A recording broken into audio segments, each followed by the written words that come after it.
Mom is a special person in the life of each of us. In all languages, this word sounds affectionate and tender because it carries only goodness and understanding. Mommy is the only word a person shouts in moments of pain, fear, or joy. But unfortunately, children are not always the most important thing in a mother's life. A high-profile crime that took place in 2016 in one of the largest states in the United States, Texas, has progressed throughout the country. A young and successful 42-year-old woman, Christy Sheats, shot and killed her 2 adult daughters in the backyard of her home. But why? Let's start at the beginning and try to figure out what led a loving mother to such a cruel act. Christy Bird was born in the city of Decatur, Alabama in 1974 in the family of Rebecca Bird. The girl's parents separated when she was very young. Mom Christy had to work hard to provide a poverty-free existence for her child. The main role in the upbringing of Christy took her grandfather. The girl adored her grandfather because he pampered her and taught her unusual things, such as how to hold a gun. The retired officer had an impressive collection of weapons. The two of them would lock themselves in a semi-basement dark room where they would spend hours looking at the treasures under her grandfather's fascinating stories. From early childhood, a person tries to find out his place in life, learns to build relationships with others, receives education for further application of the knowledge gained in real life. But Christy did not strive for knowledge. Although she studied in one of the best schools in the state, the study was not interested in the young rebel. Constant clashes with peers severely traumatized her childhood psyche. As a result of regular attacks and difficulties with classmates, Christy barely finishes school. After school, Christy moves to the northern part of Alabama in Lawrence County to attend university.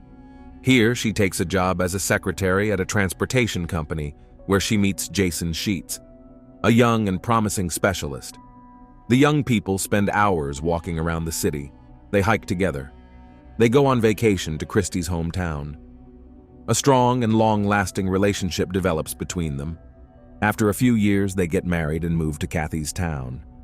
On one of the quietest streets of the city, the young family buys a house. On April 19, 1994, their first daughter, Taylor, was born. Jason was happy because he had always dreamed of a little daughter. The Sheats family was quite well-to-do and happy. Jason worked successfully in a large oil and gas company as an IT consultant. Christy raised her daughter and was an exemplary housewife. On October 21, 1998, Christy and Jason had a second daughter who was named Madison. Family life went on in a calm and measured way. Jason was working. Christy was taking care of the children. Until tragedy struck, which once and for all changed the former way of life of the family. In 2012, Christy's grandfather died. She loved him like the father she never had. The woman had a very hard time experiencing such a great loss. The family idol was replaced by psychologists and antidepressants. But just 2 months later, still not recovered from the loss of her grandfather, Christy's mother dies. Another tragedy morally kills the woman, and she gets into a clinic with a mental disorder for the first time. One clinic is replaced by another. Antidepressants are replaced by hard alcohol. Christy's internal state remains very unstable and vulnerable for a long time. Husband and daughters, for a long time in every possible way, try to support a dear and beloved person. After a while, they seem to succeed. Christy returns to her old life. She gets a job as a manager in a laser cosmetology clinic where they specialize in the removal of tattoos. Work takes up all her time, while her beloved husband and daughters try to occupy her heart and thoughts. On September 25, 2015, the day of her daughters, Christy posts a picture of Taylor and Madison on her Facebook page. She captions it with a declaration of motherly love. Christy called her children amazing, sweet, kind, beautiful, and smart girls. "You have no idea how much I love and cherish you," Christy wrote at the time, addressing her daughters. In January of that year, she published another strong post, already in defense of her right to bear arms. A post whose photo showed a polished gun on a table and 7 bullets next to it. "I have 10 guns. Obama wants 8 of my guns. How many guns do I have?" Responding to the comments, she writes, "That's right, I have 10 guns." Christy Sheats has been a vocal supporter of legislation to make firearms widely available to the public. In particular, she was against the Democratic Party's initiative to ban the free trade of semi-automatic handguns. Christy claimed it would violate her family's right to defend themselves. How ironic that in the end, Christy Sheats' love and admiration for and staunch defense of guns, and her belief in the right to bear arms, led to the tragic loss of her 2 daughters and her own life. On June 24, 2016, Jason's birthday, Christy called her daughters over for a family dinner. That night, the entire family gathered in the living room. But instead of a celebratory dinner, Jason wanted to inform his daughters of his impending divorce. Christy overheard their conversation. An uproar broke out in the living room. She was yelling. She cursed. Then she left. Jason tried to calm the girls down, promised things would get better. But Christy came back with a gun in her hand. Jason covered the children. Screaming and panic took over the house. Madison hid behind the couch and discreetly called emergency services. When the dispatcher answered, the girl was overtaken by her mother. Mommy, don't shoot, don't shoot." Wheezing, moaning, silence, a voice was heard again. "Don't shoot, there are children. I'll do what you want, don't shoot." The call was interrupted. In the second call, made by 22-year-old Taylor, she is unable to speak or relay information to the dispatcher. She was completely stumped by the incredible chaos that was unfolding in the family home. Taylor was shot twice by her mother, who fired the fatal shot as her daughter was dying on the ground outside the family home. Holding a gun, Christy simply fired it several times at Taylor and Madison. At 5 p.m., police arrived at the scene of the tragedy after several 911 calls. Near Christy and Jason's home, police officers saw the bodies of 17-year-old Madison Sheats and 22-year-old Taylor Sheats on the ground. Christy was standing over Madison's body with a gun in her hand. She was clearly about to fire another shot at the girl. The police officer, not knowing if the victim was alive, ordered her to drop the weapon immediately. Christy ignored this demand, at which point the officers opened fire at point-blank range. The woman was killed at the scene. An examination of the victims revealed that 17-year-old Madison died instantly from her injuries, and 22-year-old Taylor was wounded. She was flown by helicopter to the hospital, but unfortunately, her life could not be saved. So for both daughters, the injuries inflicted by their own mother proved fatal. The only survivor of the massacre was 45-year-old Jason Sheats. Christy shot him too, but he managed to take refuge in the house of neighbors, who asked him to call the police. The neighbors heard him pleading with Christy, "Don't hurt them, they're our kids." But Christy didn't heed those words. Instead, she fired a couple of bullets in Jason's direction. Only a lucky break saved him from death. However, the police were not immediately able to question Jason about the reasons for the incident. When the police arrived at the scene, they immediately sent him to the hospital in a state of deep shock. The area near the house where the family tragedy played out was cordoned off. Shocked neighbors and random witnesses were repeatedly questioned. As interviews began, it was most accurately established that at first there were sounds of bickering coming from the house. Then, according to witnesses concerned about what was happening, Christy began beating the girls. Then, taking a .38 caliber shotgun, she shot Madison and then Taylor at point-blank range. The girls, bleeding, ran out of the house. Madison managed to take only a few steps before falling to the ground and collapsing in agony. Seeing this, the mother fired another shot in Taylor's direction. She fell, and Christy went inside the house and cold-bloodedly reloaded the shotgun and finished her off with a point-blank shot. Witnesses said Christy acted in cold blood and without emotion. After the first shots rang out back in the living room of the home, all family members ran outside. It was a family argument that escalated into a shooting, but we're still trying to piece everything together. That was the first version of what happened, voiced for the TV news crews that arrived at the scene of the tragedy. What drove 42-year-old Christy Bird Sheats to commit this unthinkably brutal crime? The detectives don't know the exact reasons. All they have at their disposal are dry facts. So, police say, in the house of the family Sheats, not all was not well. Over several years, Because of conflicts between family members, Sheats more than a dozen times called the police patrol. In the end, Christy's husband and father of both girls, 45-year-old Jason Sheats, could not stand it and left his wife. But he did return to her recently. On the day of the tragedy, the entire family gathered for dinner at Christy's invitation. Even Taylor, a college student after a recent fight with her mother, came home to celebrate Jason's birthday with her family.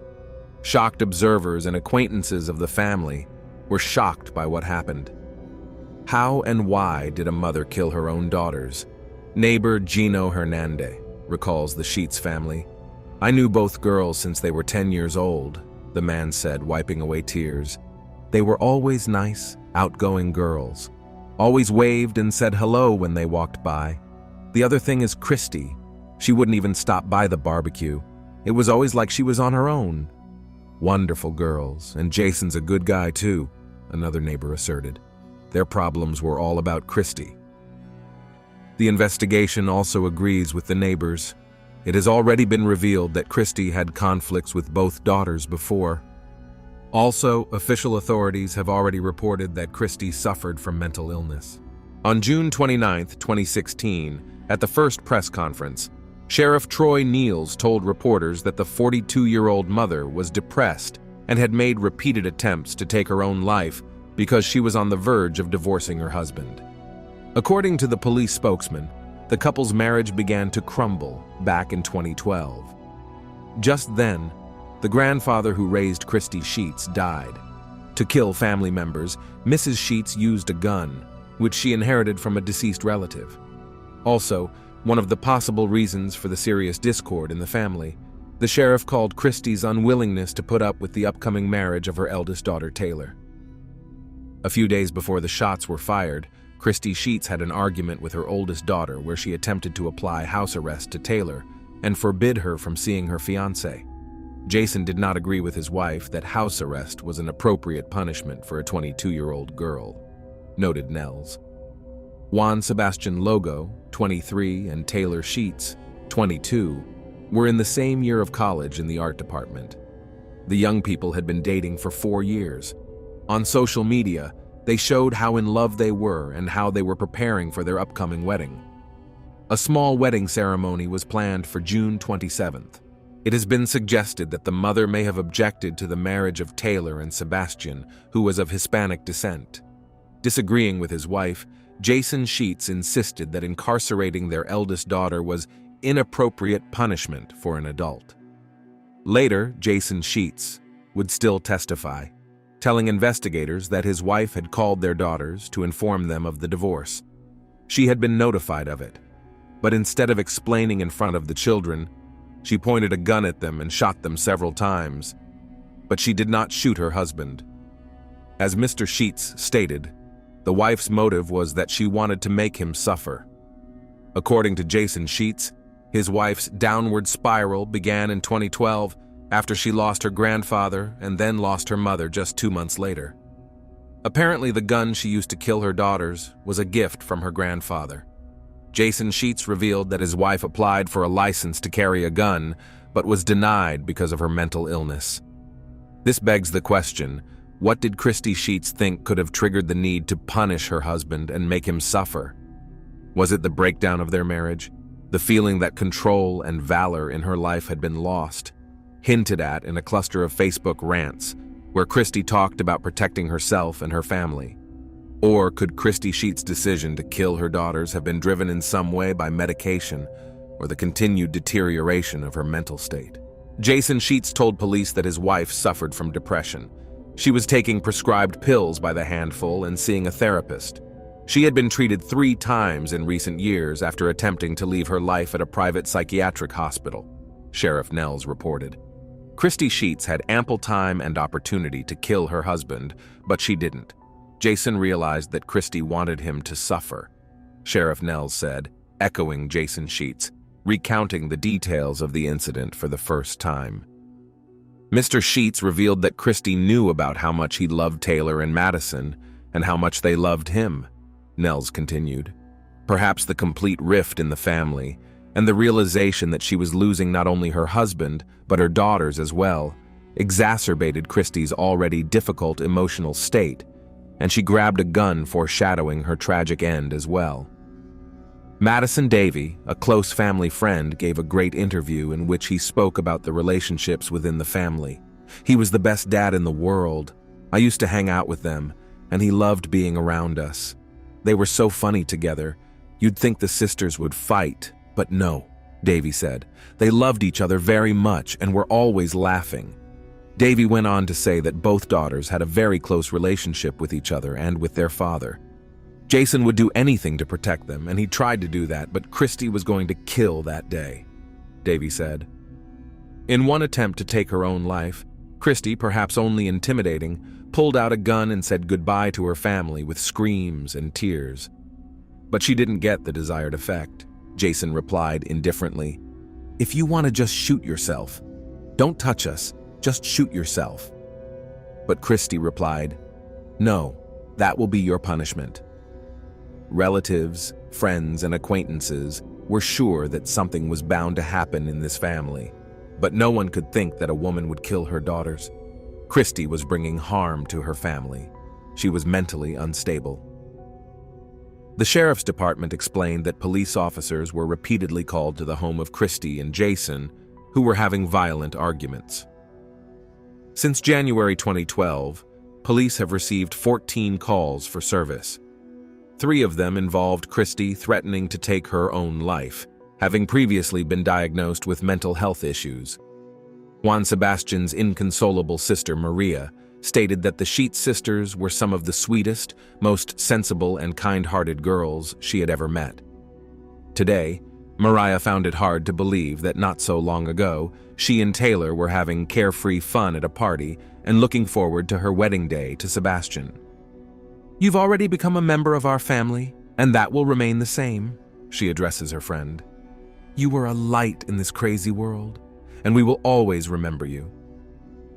That day of the brutal crime, where the lives of young girls with everything ahead of them were cut short, has long stirred the public.